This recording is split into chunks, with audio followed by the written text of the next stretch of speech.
मुंबईच्या आझाद मैदानावरतीचं पाहिलं समग्र शिक्षा संघर्ष समितीचे जे आहे ते आंदोलन सुरू आहे. आज या आंदोलनाचा 39वा दिवस आहे. मात्र याकडे संपूर्ण सरकारचं जे आहे ते दुर्लक्षाचं चित्र पाहायला मिळत आहे. याकडे कोणी येऊन त्यांच्याशी गाठीभेट घेत नाही आणि त्यांचा निर्णय जो अजून लागला नसल्यामुळे त्यांचं आंदोलन जे आहे ते तीव्र होताना पाहायला मिळत आहे.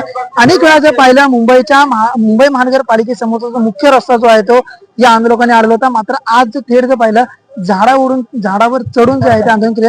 आपल्यासोबत संघर्ष समिती काही आंदोलक आहेत, त्यांच्याशी आपण बोलणार आहोत. काय सांगाल, एकूणच तुमच्या मागण्या काय, अजून देखील तुमचं ज्या मागण्या पूर्ण नाही झाल्यात, आज तुम्ही तीव्र आंदोलन केलंय, झाडा चढून कसं पाहिलं? नमस्कार. 9 मार्च 2026 पासून आम्ही आझाद मैदानावर एक मागणी घेऊन बसलेलो आहे की समग्र शिक्षा संघर्ष समितीच्या वतीनं हे आंदोलन चालू केलेलं आहे. मागणी एकच आहे की शासन सेवेत आम्हाला कायम करा, कारण गेली 25 वर्ष शैक्षणिक गुणवत्ता वाढवण्यासाठी आम्ही जर काम करत असू तर आमच्यातले निम्मे म्हणजे 50% कर्मचारी जे आहेत ते 8 ऑक्टोबर 2024 ला शासनाने शासन सेवेत कायम केलेले आहेत की जे दिव्यांग विद्यार्थ्यांच्या बाबत काम करत होते. आमची तीच मागणी आहे की जसं त्यांना कायम केलेलं आहे तसंच आम्हालाही कायम करावं, कारण आज 25 वर्ष इतकं आम्ही कंत्राटी कर्मचारी म्हणून तुटपुंजा मानधनावर काम करत होतो आणि शांततेच्या मार्गाने आम्ही आंदोलन करत होतो, पण आमच्याकडे शासनाने अजूनही लक्ष दिलेलं नाही. शेवटी कुठेतरी मनाचा समतोल ढासळल्यामुळे काही आंदोलक तीव्र झाले आणि तीव्र स्वरूपात त्यांनी आंदोलन करण्याच्या संदर्भात त्यांनी झाडावर चढून ती स्वतःची जी निषेध आहे तो इथे आजमावलेला आहे, दाखवलेला आहे. 39वा दिवस आहे, मात्र सरकारकडून जे आहे ते तुमच्या आंदोलका दुर्लक्ष केलं जात आहे, कसं बघा? मला सरकारला हे सवाल करायचा आहे की पुढच्या आठवड्यात आणि लवकरच याचा अर्थ 39 दिवस आहे का काय? दुःखाची गोष्ट ही आहे की आम्ही 25 वर्ष काम करत करत आमचे 257 लोक वर गेली. अक्षरशः 1 रुपयाही शासनाकडून मानधन किंवा कुठल्याही स्वरूपाची मदत निधी मिळाली नाही. आम्ही 25 वर्षापासून काम करतो, अर्धे बांधव आमचे कायम केलेत. म्हणून आम्हाला आमची एकच मागणी आहे, जसं त्यांना केलं तसं आम्हाला करा.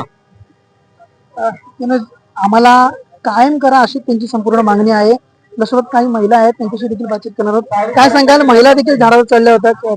महिला झाडावर चढल्या सर, खूप आता म्हणजे अंत झाला आमच्या सहनशक्तीचा, म्हणून आम्ही आज झाडावर चढले. आम्ही आणखी 2-3 दिवस बघणार आहे, नाहीतर आम्ही सगळ्या महिलांनी ठरवलं की आम्ही मुंडन करून निषेध करणार आहेत सगळ्या महिला शासनाचा. कारण आमची एकच मागणी आहे की आम्हाला शासन सेवेत कायम करा.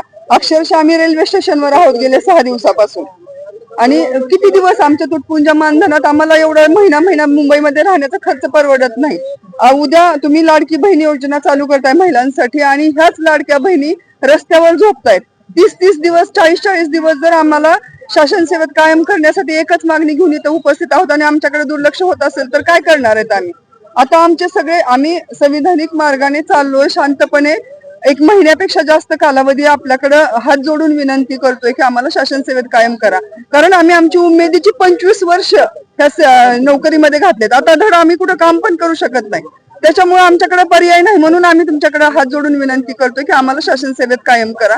एकीकडे तुम्ही महिलांसाठी नवीन उपक्रम राबवताय आणि आज आमचं आयुष्य, आमचं जीवन, आमचं चारित्र्य सुद्धा धोक्यात घालवताय. रेल्वे स्टेशनवर आमच्यासोबत काहीही होऊ शकतं, तरी पण आम्ही आमचा हा लढा कायम ठेवणार आहे. जोपर्यंत कॅबिनेट डिसिजन होत नाही तोपर्यंत आम्ही आझाद मैदान सोडणार नाही. भले आमचे किती हाल होत नाही, आमचा जीव गेला तरी चालेल.